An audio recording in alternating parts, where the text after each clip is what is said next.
Saya tak tengok rekod ni mula ke tak ni. Okey, dah mula. Baik. So dalam topik transformasi atau penjermaan ni, saya nak bagi tahu awal lah. Apa yang kamu belajar di tingkatan 5 sebenarnya adalah sambungan daripada apa yang kamu belajar di tingkatan 2. Tingkatan 2 topik 11 kita panggil dia transformasi isometrik. Kalau kamu tulis dalam bahasa Melayu lah.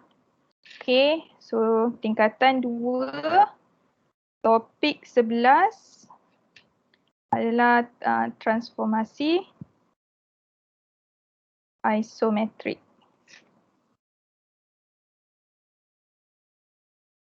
Ataupun penjelmaan isometrik, tak pastilah dalam bahasa Inggerisnya. So dia punya sambungan adalah pada tingkatan 5, topik yang kelima dia panggil sebagai kongruen pembesaran dan gabungan transformasi.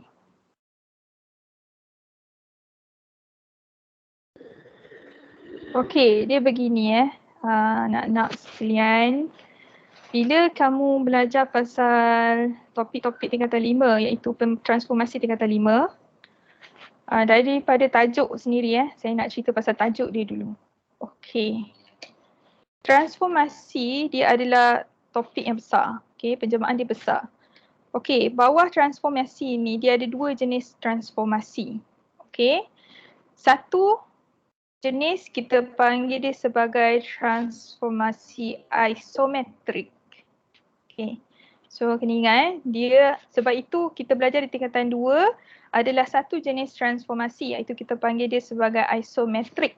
Di mana di bawah transformasi isometrik ni dia ada 3 jenis. Okey, 3 jenis isometrik. Jadi jenis yang pertama kita panggil dia sebagai translasi. Jenis kedua pantulan. Jenis ketiga adalah putaran. Okey. Pantulan, putaran. Okey, jadi dalam bahasa Inggerisnya translasi kita panggil dia translation. Okey. Pantulan kita panggil dia sebagai reflection. Putaran kita panggil dia sebagai rotation. Okey. So 3 jenis ni isometrik dia bergantung kepada apa kita panggil kepada ciri-ciri kongruen. Dia bergantung kepada kongruen. Baik. So sebenarnya kongruen ni kamu dah belajar di tingkatan 2. Di mana dalam tingkatan 5 dia ulang semula. Okey. Dia ulang semula tingkatan 5 kongruen. Kalau tengok dalam tajuk dia kan ada kataan kongruen. Tapi dalam tingkatan 2 kita dah belajar kongruen tu apa. Okey. So di mana dalam transformasi isometrik kalau nak dijadikan isometrik, transformasi ataupun bentuk itu mesti kongruen baru kita bagi dia isometrik. Kalau dia tidak kongruen, itulah kita panggil dia transformasi yang kedua, jenis yang kedua. Di mana jenis yang kedua ni dia tak ada nama.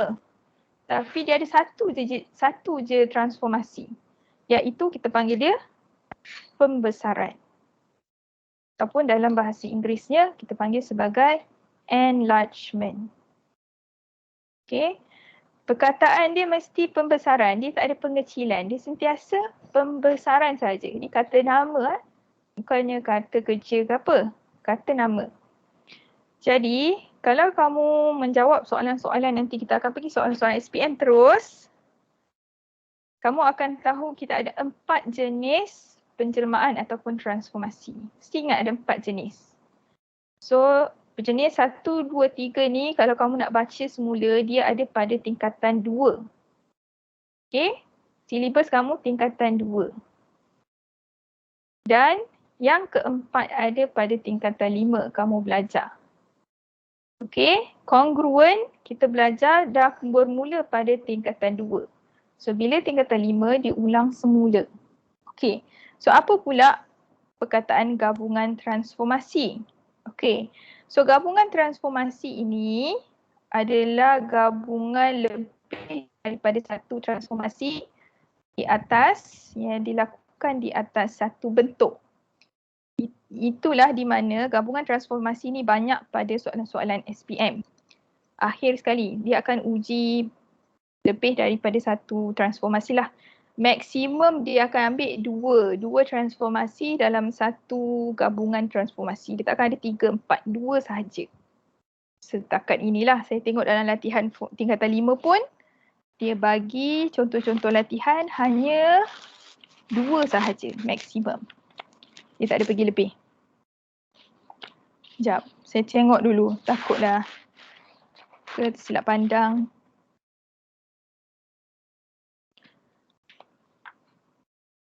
Ya, 2 sahaja.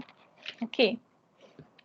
Baik, so perkara pertama kita nak buat hari ini adalah kamu kena ada peta minda dalam kepala lah. Macam mana kamu nak faham penjelmaan ni ataupun transformasi. Okey. First, kamu kena buat apa yang saya cakap. Transformasi dia ada 2 jenis, tapi dia bergantung kepada kongruen ataupun tidak. Okey. Apa itu kongruen? Now, kongruen ini dia bergantung kepada sama saiz, sama bentuk. Okay. So, kongruen bukan kongruen. Okay, kongruen adalah dia mesti syarat dia sama saiz yang sama, bentuk yang sama. Okay. Saiz sama, bentuk sama. Okay. Sebab tu dekat tingkatan 5, kamu bermula dengan topik kamu. Kalau kamu tengoklah tadi tak pastilah kalau cikgu kamu skip benda tu sebab dah belajar pada tingkatan 2. Saya tak pasti Tapi apa-apa pun konsep dia pada tingkatan 2 ada sama. Itu kalau dia segitiga ABC kecil sangat. Okay, ABC. Okay, jadi kalau AB 5, BC 7. Okay, kemudian dia ada cakap juga pasal sudut. Mungkin 50 darjah. Okay, jadi kalaulah kamu terbalikkan dia pun. Okay, sini A, sini C, sini B. Okay, kamu mesti tengok AB dia mesti 5, BC dia mesti 7 dan dekat C mesti 50 darjah. Tengok syarat dia ni. Ni sudut CC. Jadi kalau kamu tengok kat tingkatan 5 akan ada satu muka surat dalam buku teks tu dia cakap pasal sudut SSS lah. Macam-macam lah benda-benda tu. Okay. Kalau saya secara personal, saya rasa tak perlu pun ingat benda tu. Asalkan kamu faham konsep bahawa bentuk ni mesti sama. Termasuklah ukuran dia, sudut dia semua kena sama. Jadi kalau ada segitiga, kat sinilah permainnya teorem Pythagoras. Teorem Pythagoras sebab dia melibatkan segitiga. Okey. Kadang-kadang dia akan bermain juga dengan trigonometri. Betul ke dalam bahasa Melayu ni trigonometri? Okey. Iaitu tangent, sin dengan cosine. Okey. Jadi apa-apa pun konsep kongruen dalam transformasi ni je dia nak beritahu. Sama saiz, sama bentuk. Jadi kalau dua-dua bentuk ini sama saiz dan sama bentuk, dia kongruen. Jadi dia boleh di bawah 3 transformasi sahaja. Okey, jadi teacher buat satu kotak. Okey, dia hanya ada 3 transformasi yang kamu boleh labelkan dia sebagai. Iaitu pertama, kita label dia sebagai Allah. Kenapa ni? Tak nak kasih saya label. Okey, kita panggil sebagai translasi.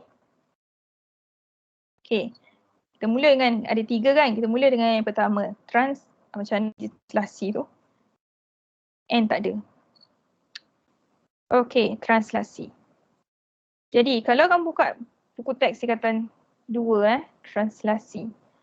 Bila kita nak menghuraikan, sebab dalam soalan SPM dia akan suruh kamu tentukan koordinat ataupun kamu kena huraikan. Okey, dua je, tentukan koordinat, huraikan. Okey, bila kamu nak tentukan koordinat, kamu kena tahulah apa di bawah translasi ni, kita nak menghuraikan dia. Jadi bawah translasi hanya ada satu sahaja yang kamu perlu ada, iaitu kita panggil dia sebagai vektor. Okey, so vektor ini mesti dalam bentuk kurungan macam matriks, dia ada A, B sahaja. Dia tidak ada garisan di antara, dia bukan pecahan, ni macam matriks. Tapi dia sebenarnya adalah vektor. Kalau kamu belajar at maths, matematik tambahan, kamu akan tahu apa itu vektor. Vektor kita tak belajar dalam matematik. Saya rasalah. Okey. Dalam matematik tambahan ada. Okey. So di mana nilai A ini, kalau kamu ingat, sesiapa yang ingat nilai A, aduh kenapa dia buat macam tu? Nilai A kalau dia positif, dia bawa ke kanan. Kalau dia negatif, dia bawa ke kiri. Jadi nilai A bawa dia akan gerak ke kanan atau ke kiri sahaja. Okey, nilai B pula. B kalau positif dia akan naik atas. Kalau dia negatif dia akan turun bawah. Okey, jadi contohlah saya punya vektor adalah 1, -3. Okey. Jadi kalau saya ada satu titik A,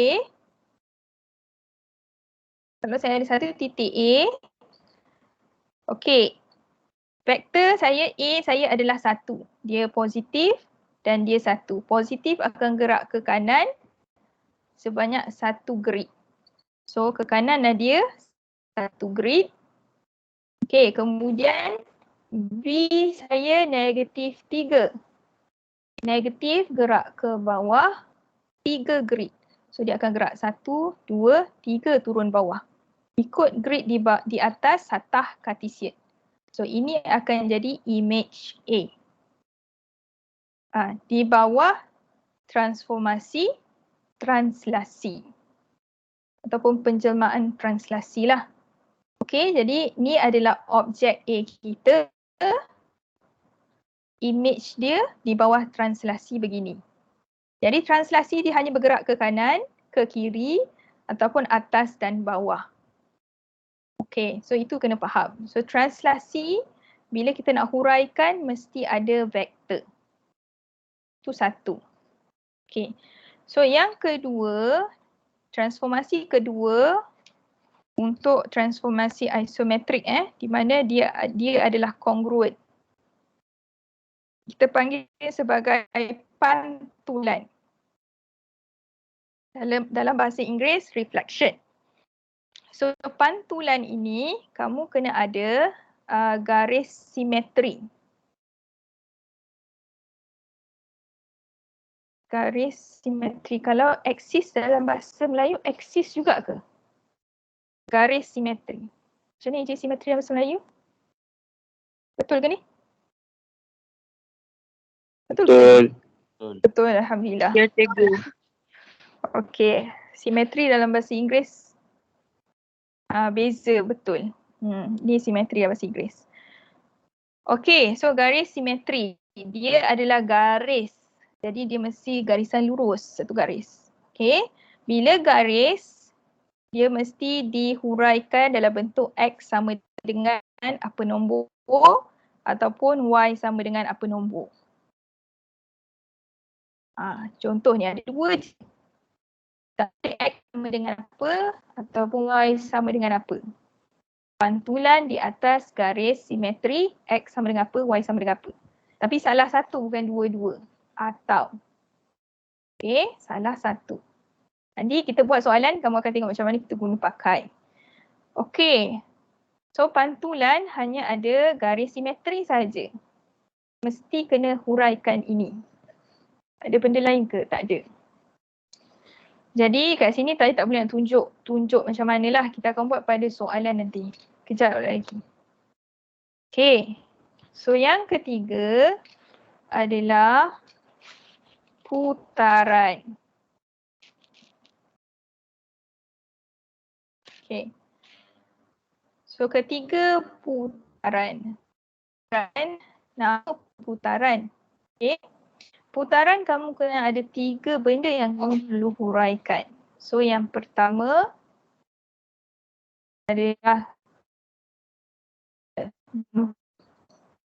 tak keluar kat skrin lagi. Okey. So putaran yang pertama ada sudut. Dan dia sebenarnya sudut dan arah baru satu markah. Tapi kalau kita huraikan mesti ada 3, sudut 1, arah 1, yang ketiga adalah pusat dia. Okey, tapi bila markah dalam SPM, dia tak bagi 3 markah untuk setiap satu ni. Aduh, lambatlah pula dia muncul dekat skrin. Okey, dia tak akan bagi markah untuk setiap satu ni. Dia bagi markah sudut dan arah 1 markah, pusat ni 1 markah.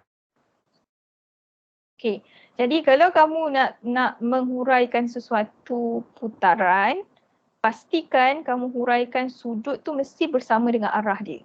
Kamu bagi salah satu sahaja tak cukup markah. Tak ada markah setengah dalam matematik Dalam matematik tambahan mungkin ada.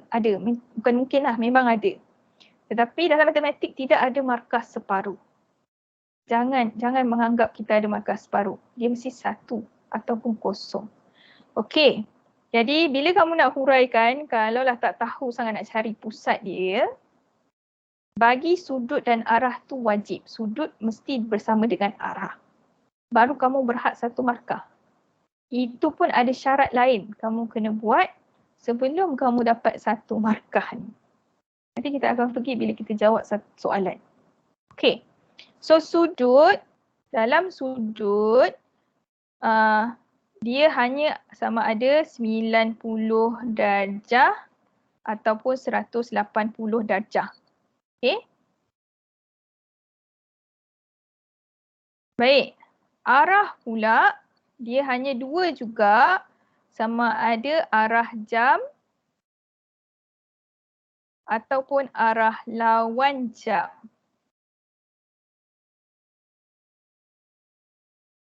Okay. So pusat mesti dalam bentuk koordinat X, Y. Dia mesti koordinat pusat. Okey, kenapa sudut tidak ada 270 ataupun 360, cikgu? Okey, kerana contoh 90 darjah ini, kalau saya kata 90 darjah arah jam, kita tengok jam. Okey, kita tengok jam. Untuk sesiapa yang tak faham konsep ni, saya akan tunjuk jam. Okey, kita mungkin ada satu pusat di tengah-tengah. Okey, kamu pukul 12 ke atas, pukul 6 ke bawah, 3 sebelah kanan, 9 sebelah kiri. Okey, so 3 ini adalah 90 darjah, 12 adalah kosong, kita anggap macam tu. So 6 ini kita anggap 180 darjah, 9 270 darjah. Jadi pukul 12 pun kita gelar dia 360 darjah. Okey. Sekiranya saya ada satu ni kosong, satu garisan ke atas. Okey, 90 darjah arah jam. Okey, so kalau saya bermula dekat sini.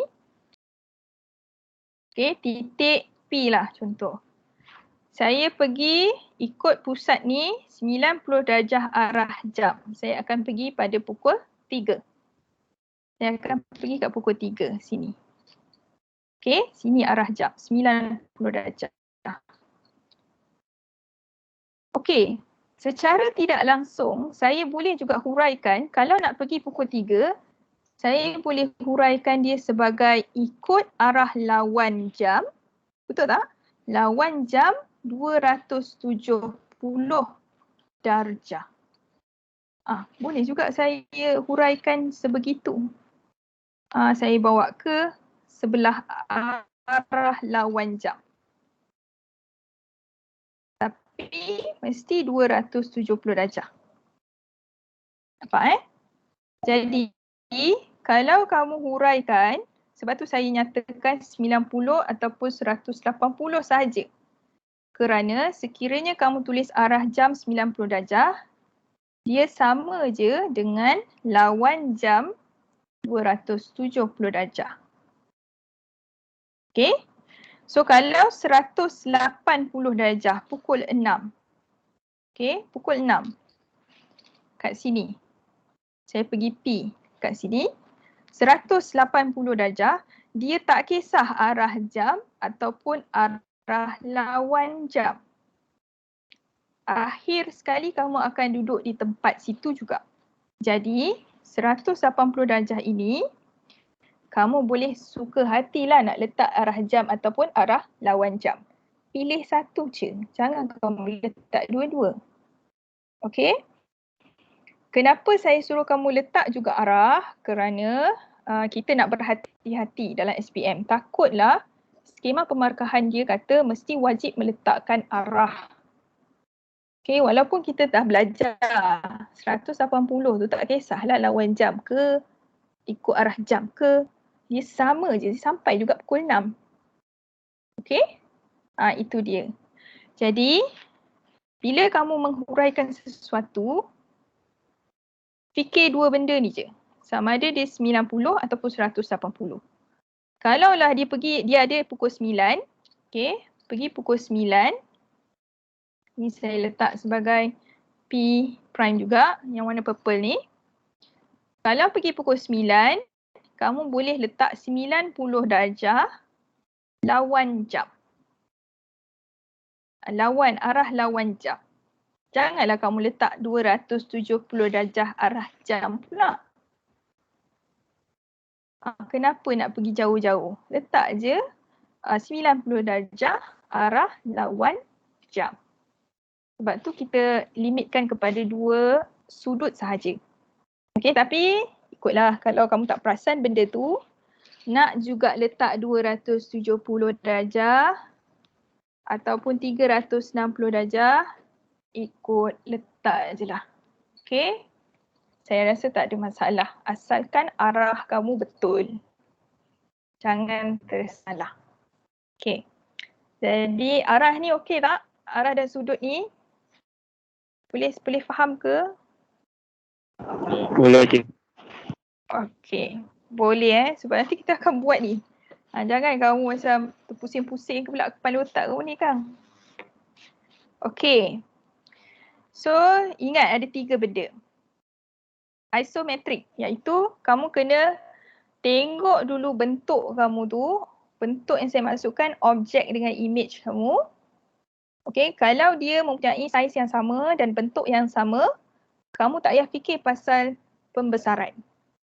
Kamu hanya kena tentukan sama ada daripada 3 transformasi iaitu translasi, pantulan ataupun putaran. Okey, dia tak akan ada pembesaran. Okey, jadi kalau kamu ada translasi, mesti huraikan kena ada vektor. Pantulan mesti ada garis simetri di mana kita huraikan dalam bentuk di atas garis simetri X sama dengan apa ataupun Y sama dengan apa. Dan yang ketiga adalah transformasi putaran di mana kamu kena nyatakan 3 perkara iaitu sudut, arah dan pusat. So pusat tu mesti dalam bentuk koordinat. Okay, koordinat so mesti ada kurungan. Jadi ada pelajar saya memang bagi pusat tak ada kurungan. Jadi salah. So hilang 1 markah kat situ. Walaupun dia punya pusat betul lah. Okay. So sekarang kita pergi kepada bila dia tidak kongruen.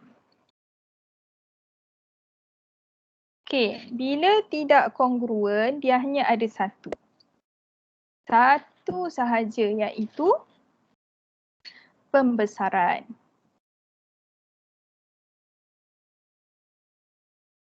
Okay, so inilah kita panggil dia sebagai transformasi yang keempat. Jadi kamu ada 4 transformasi. Pantulan, putaran dan akhir sekali pembesaran. Okey, dalam bawah pembesaran, perkara yang kamu kena buat adalah, dalam bahasa Melayu dia apa? Ratio tak. Faktor skala, betul ke? Scale factor, faktor skala. Okey. So faktor skala ini, okey, bukannya kamu bagi dalam bentuk ni sekejap saya tunjuk. Contoh, kita nak guna warna apa ni? Warna oranye. Okey. Contoh bukannya kamu bagi dalam bentuk 2.1. Bukan ni ni bukan contoh ni salah. Faktor skala mestilah satu nombor, boleh jadi nombor bulat ataupun pecahan. Dia tidak boleh perpuluhan. Okey. So dia mestilah satu nombor sama ada nombor bulat ataupun pecahan. Okey. Kalau perpuluhan tak boleh. Bukan perpuluhan. Okey, mesti ingat ni. Ni penting. Sebab ramai pelajar saya sejak dia belajar benda ni, dia tak faham-faham. Walaupun dia cakap kat situ skala, okey, tapi dalam transformasi skala itu mesti dalam bentuk satu nombor. Dia bukannya 2, kalau dalam bahasa Inggeris kita panggil 2:1. Dalam bahasa Melayu kita panggil apa ni? Macam mana kamu panggil ni? Macam mana kamu panggil ni? 2:1. 2:1, okey. Okey, bukannya kita panggil dia 2:1, tetapi dia mesti satu nombor. Okey. Jadi formula yang kita akan pakai bagi faktor skala adalah dia mesti dengan huruf K yang kecil sama dengan panjang, panjang image bahagi panjang objek. Dia panjang ataupun image bahagi objek tu je kamu kena ingat. So jadi dia akan jadi satu nombor. Okey. Satu nombor sahaja, bukannya dalam bentuk nisbah. Baik. So lepas ada faktor skala, kamu juga perlu tentukan perkara kedua, dia punya pusat juga. Jadi bukan sahaja putaran ada pusat, pembesaran pun ada pusat. Pusat, kita panggil dekat sini pusat pembesaran lah kan? Pusat pembesaran. Okey, jadi sama juga dengan putaran, pusat pembesaran pun mesti dalam bentuk koordinat. Dia mesti XY. Okey, macam mana nak cari? Kita akan buat dalam salah satu soalan yang saya bagi hari ini. Okey, dah setengah jam ke cikgu bagi terangkan dia ni? Okey. So, itu dia secara keseluruhan lah. Tetapi ya anak-anak, di bawah transformasi bukan ini sahaja. Dia ada lagi beberapa benda-benda kecil. Contoh, pada tingkatan 2, kita ada juga dipanggil rotational symmetry dalam bahasa Inggeris. Tapi bahasa Melayunya apa? Tak tahu. Maksudnya dalam tingkatan 2 kita ada perkara tambahan. Tapi kamu tengoklah. Sebab benda ini kamu kena belajar SPM. Dia akan ambil benda daripada tingkatan 1 hingga tingkatan 5. Okey, ni tambahan. Di mana kalau KBSM dulu dia tak ada. Rotational symmetry. Kemudian kalau kamu punya form 5, dia ada tambahan tessellation. Saya tengoklah, tapi tessellation ni sebenarnya adalah gabungan transformasi je pun. Okey, dia tak adalah benda baru sangat. Dia benda yang sebenarnya dah lama, cuma kita punya silibus Malaysia dia tak sedar pun benda tu. Bukan dia tak sedar lah. Asalnya aspek itu tidak ditekankan. Okay. Lepas tu kita ada apa itu kita panggil dalam bahasa Inggeris yang saya tahu. Sebenarnya tak tahu pun. Commutative law dan dia bandingkan dengan gabungan transformasi. Okay, di mana kalau image dan objek, okay, tengok tu dia sangkut. Okay, image dan objek dalam gabungan transformasi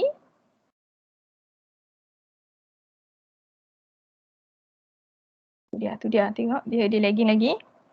Okay, kalau image dan objek dalam gabungan transformasi di mana contohlah saya ada gabungan transformasi AB sama juga dengan BA, jadi dia adalah memenuhi commutative law. Kalau dia tidak, dia tak sama, jadi dia bukan commutative law. Tu je sebenarnya. Dia tak bukan benda banyak pun. So 3 perkara ni adalah tambahan. Okay, tapi cikgu tak akan masuklah 3 benda ni sebab 3 benda ni benda yang sangat mudah. Dia kecil je kat dalam topik-topik tingkatan 2 dan tingkatan 5 kamu lah. Tapi kita nak tekankan yang ni. Ni yang besar ni. Banyak markah dekat sini. Okay. So kita pergi kepada soalan . So hari ni cikgu bagi 3 soalan saja kerana saya tahu saya nak kena menerangkan kamu punya pasal transformasi ni lah. Okay. So harap-harap kita boleh habiskan 3 soalan tapi macam tidak. Mungkin 2 soalan sahaja sampai pukul 3.30. Jadi esok cikgu akan bagi soalan-soalan macam ni juga. Kita hanya akan buat soalan-soalan sehingga kita boleh buat keempat-empat transformasi dengan mudah. Okey. Jadi kita mulakan soalan nombor 1. So soalan 1, 2, 3 ini adalah sama ada soalan daripada soalan SPM sebenar ataupun soalan percubaan SPM negeri ataupun ada juga percubaan daripada MRSM ataupun percubaan daripada sekolah berasrama penuh SPP. Okey, tapi saya tak nyatakanlah dia datang dari mana. Saya ambil je. Malas. Okey, so kita pergi kepada soalan nombor 1. Rajah 1, ni maaflah dia dah terpotong ni. Ni negatif 4, negatif 2, negatif 2 . So dia punya skala ni 2, 2, 2 situ. So rajah 1 menunjukkan 2 titik M dan N di satah kartesen. Okey, di mana penjelmaan ni transformasi lah. Penjelmaan T ialah translasi negatif 2, 1. So kalau kamu tengok kat sini dia bagi pertama adalah translasi, kedua penjelmaan R adalah putaran. Dia bagi translasi dia dah bagi vektor, putaran dia dah bagi sudut, arah dan juga pusat. So kita tak ada masalah.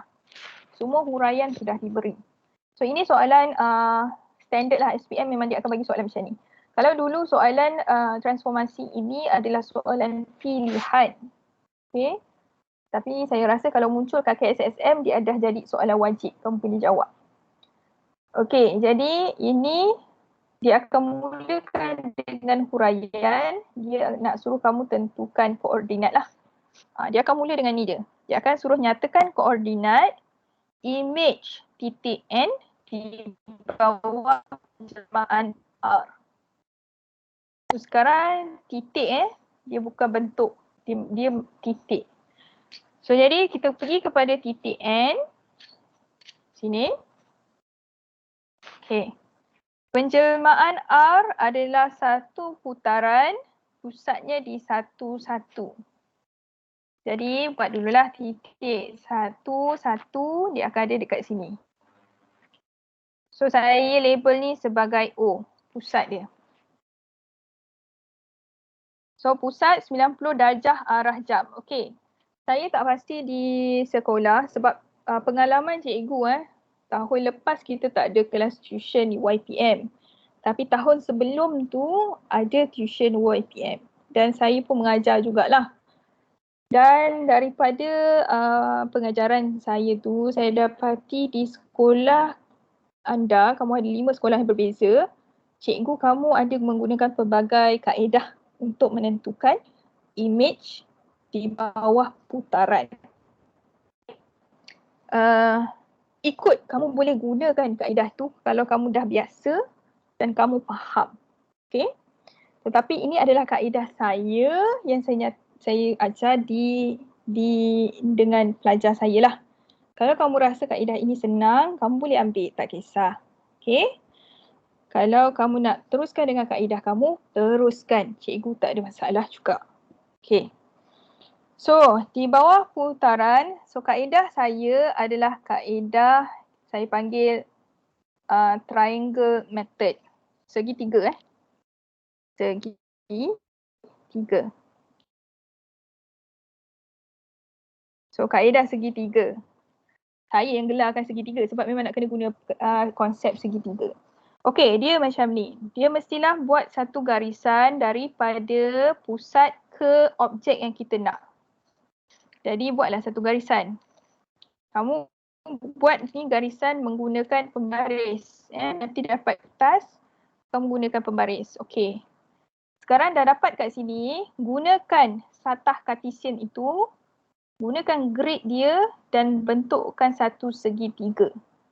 Okey. So tak kisahlah kat sini kamu boleh buat segitiga ke atas ataupun segitiga ke bawah. So kat sini cikgu nak buat segitiga ke atas lah. Ikut.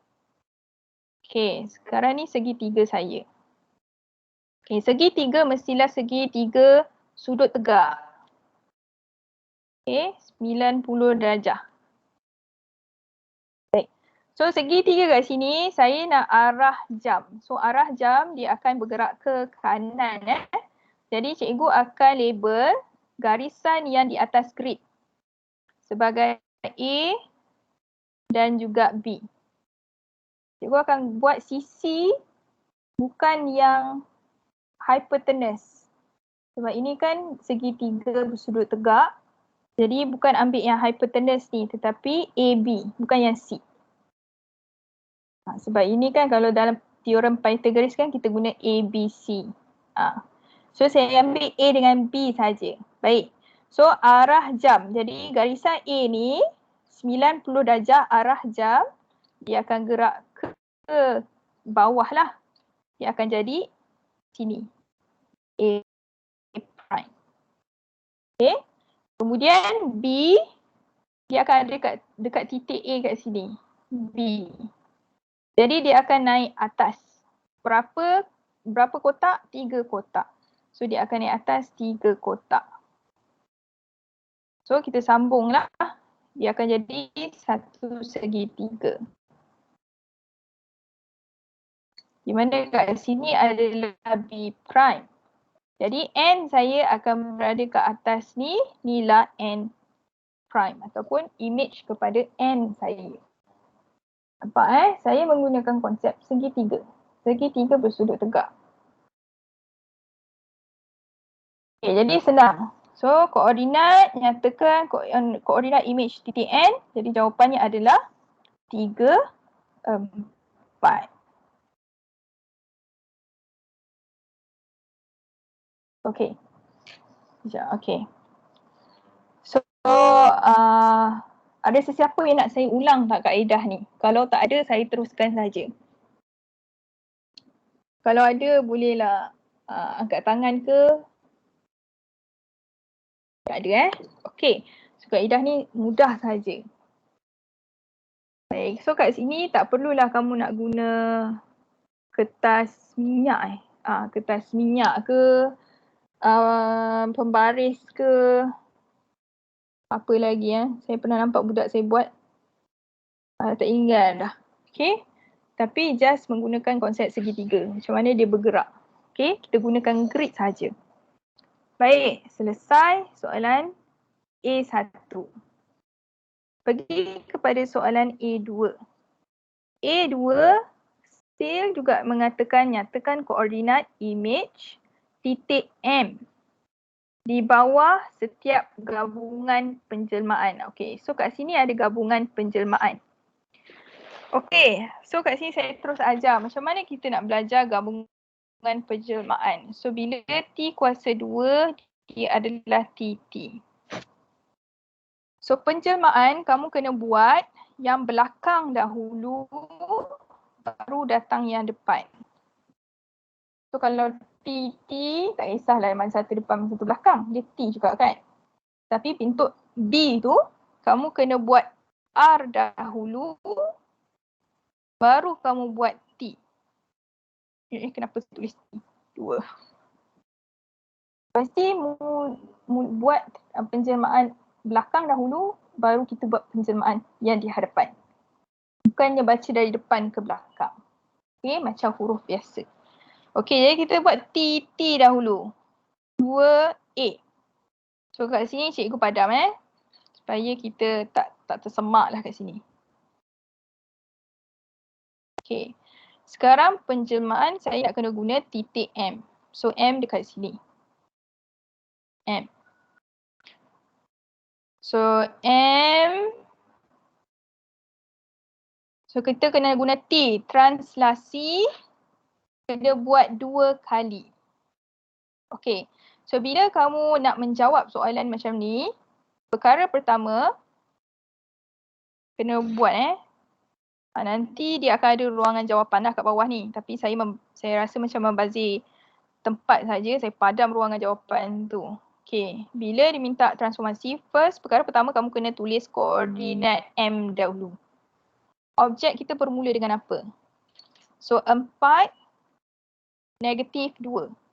Okey, so tulis dulu koordinat 4, negatif 2. Buat garisan 1 di bawah penjelmaan T. And then dibuat lagi 1 di bawah penjelmaan T. Mesti ada 2 koordinat. Nampak sebab kita ada TT. So mesti buat begini. Mesti ada koordinat selepas kita buat penjelmaan yang pertama. Lepas tu ada koordinat untuk penjelmaan yang kedua. Okey, jadi sekarang baru kita muat. Okey, so dekat sini ingat A, B. A pergi kanan dan kiri, B naik atas turun bawah.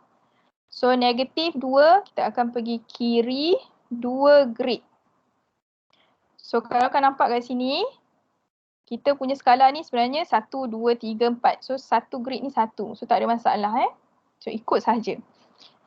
So jadi 2 sebelah kiri.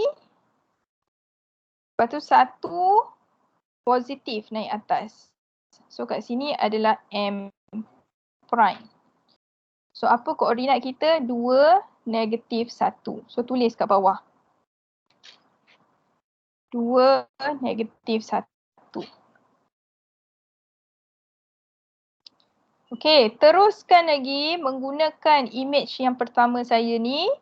Lakukan sekali lagi penjelmaan T sebab 2 kali kita kena buat.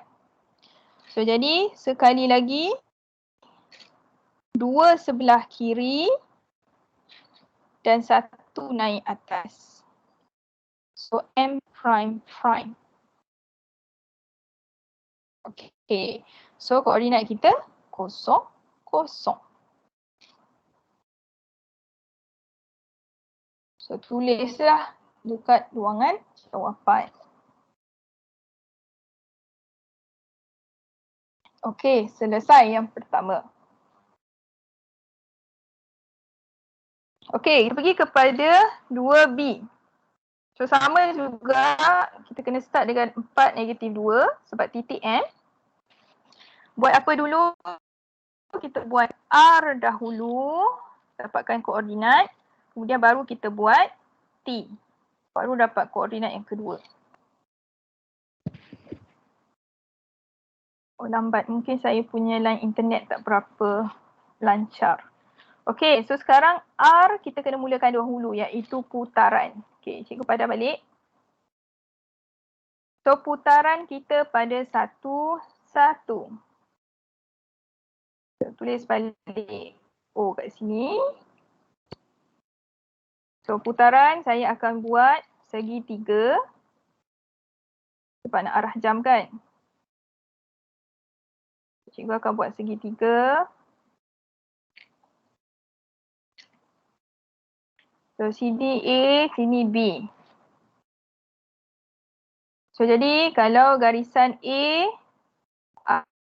arah jam dia akan pergi ke kiri, ni naik atas 90 darjah.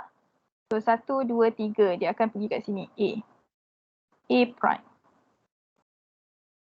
So B dia akan turun bawah. Bukannya dia naik atas, dia akan turun bawah. 3 juga. 1, 2, 3. B prime. So dekat satu segitiga. Saya punya M prime yang pertama ataupun image M saya yang pertama ada pada -2, -2. Jadi kita tulislah -2, -2. Okey, kemudian teruskan dengan penjelmaan T iaitu translasi. So translasi -2, 1. Jadi gerakkan -2 kiri and then 1 naik atas. So sini adalah M prime prime. Okay. So jadi dia punya koordinat adalah -4.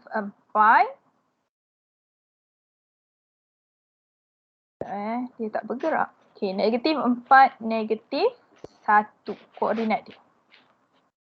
So tulis kat sini -4, -1. Okay, barulah lengkap. Jadi cikgu macam mana markah dia? Okay, markah dia begini. Pada A1, kamu akan dapat satu markah sahaja. Okay, kita akan gelar ni sebagai N1. Okay, kemudian A ini hanya berhak satu markah. Okay, dia tak akan bagi dua markah. Kerana kamu menggunakan penjelmaan yang sama bagi kedua-dua gabungan lah. Gabungan ni menggunakan penjelmaan yang sama. Jadi kamu akan dapat satu markah pada koordinat yang terakhir iaitu N1. Okay. Nampak Baik, sekarang cikgu nak tekankan pada B. Markah dia begini.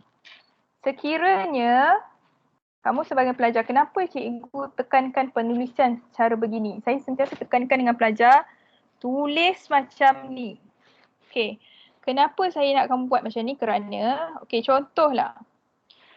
Saya buat macam ni, koordinat terakhir saya salah. Okey. Koordinat saya salah. Contoh, ini salah Koordinat terakhir salah. Tapi koordinat saya yang pertama ni betul. So, saya berhak dapat satu markah.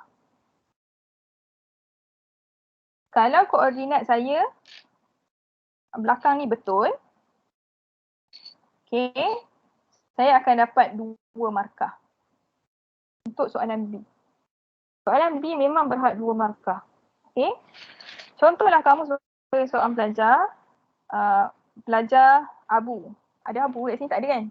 Ganti aku je. Kalau ada abu, saya tukar nama. Okey, contohlah Abi tulis jawapan akhir dia hanyalah -4, -1. Ni Abu tulis, jawapan Abu. Okey, secara kebetulan jawapan Abu ni koordinat terakhir dia betul. Okey, terus dia dapat 2 markah. Walaupun dia tak tulis koordinat yang pertama tu. Okey, terus akan dapat 2 markah. Okey, namun sekiranya ada pula nama, ni ada nama Ahmad ke? Cikgu Ahmad, tak kisahlah, kita panggil nama Cikgu Ahmad. Okey, Ahmad pula, dia tulis jawapan akhir dia -3, 0. Salah kan? Okey, terus salah N 0. dia tak dapat pun 1 markah. Kerana dia tak tulis koordinat yang pertama ni. -2, -2. Jadi, saya nak kamu tulis bentuk begini supaya kalaulah koordinat terakhir kamu salah, kamu ada peluang untuk dapat sekurang-kurangnya 1 markah sekiranya koordinat yang pertama kamu betul. Faham Jadi siapa yang nak bagi 1 koordinat akhir saja itu adalah risiko anda sendiri. Kalau dia salah, memang kamu akan hilang 2 markah terus. Terus hilang 2 markah. Kalau kamu tulis satu-satu macam cikgu ajar ni, kurang-kurangnya kita ada backup plan. Adalah kita boleh selamatkan 1 markah. Okay, faham Jadi ini adalah tips bila kamu menjawab SPM untuk soalan koordinat. So setiap tahun cikgu sentiasa mengingatkan pelajar tolonglah tulis macam ni. Walaupun nampak leceh tapi markah itu berharga untuk SPM. Okay. Baik, kita tak masuk lagi soalan ni. Kalau nak masuk ini, dia akan ambil masa lama sikit. Tak boleh cover sehingga 3 minit sebab kita ada 3 minit je sebelum habis kelas. Okay. Siapa nak saya teruskan? Tapi kalau saya teruskan, berkemungkinan kita akan habis dalam pukul 3.45. Baru habis satu soalan ni. Sebab saya nak kena terangkan satu-satu. Termasuk skema. Kalau tak, kita sambung esok saja pada kelas pagi tu. Okay, siapa yang nak kita teruskan? Boleh angkat tangan. Ada? Baik, kita akan berhenti kat sini teruskan. Berapa? Nak teruskan. Okay. Sampai pukul 8 pagi. Boleh? Okay, thumbs up. Bukan raise hand, thumbs up. Boleh ke? Kita sambung esok sebab kebanyakannya tak setuju. Setuju ke tak setuju ni? Okey. Baik. Itu adalah ni dululah saya bagi contoh Okey. Jadi untuk soalan hari ni cuba kamu buat ni. Soalan nombor 2A. Soalan nombor 2A. Ya. 2A ni adalah semua pasal koordinat. Aduh, mana dia? Okey, 2A ini pasal koordinat. So, kamu tengok dia mesti nyatakan koordinat. Jadi, 2A kamu boleh cuba buat. Kita akan bincang esok Kamu bagi jawapan je. Saya panggil nama, kamu bagi jawapan koordinat kamu je. And then, pergi kepada 3A pun sama juga pasal koordinat. So kalau kamu tengok kat sini, saya tak bagi pun soalan koordinat ni yang melibatkan pembesaran. Tidak ada pembesaran, saya pilih soalan. Okay. Saya hanya ambil sama ada translasi, putaran dan pantulan. So soalan nombor 2 ni ada melibatkan pantulan. Sebenarnya saya nak tunjukkan selepas ni adalah macam mana pantulan tu kita buat. Tapi bolehlah kamu cuba dahulu. Esok nanti saya terangkan dengan lebih teliti lah. Okey. Jadi kita berhenti di situ. So jadi kita punya kerja rumah adalah 2A dan 3A. Jadi esok pagi kelas pukul 8.30 kita akan mulakan dengan soalan 2 dan 3 ni. Dan kita akan habiskan. Okey, soalan 1 BC, 2 BC dan 3 BC. Okey, kalau ada masa kita buat lagi soalan lain. Okey, so itu sahajalah kelas kita pada hari ini. Stop recording dulu.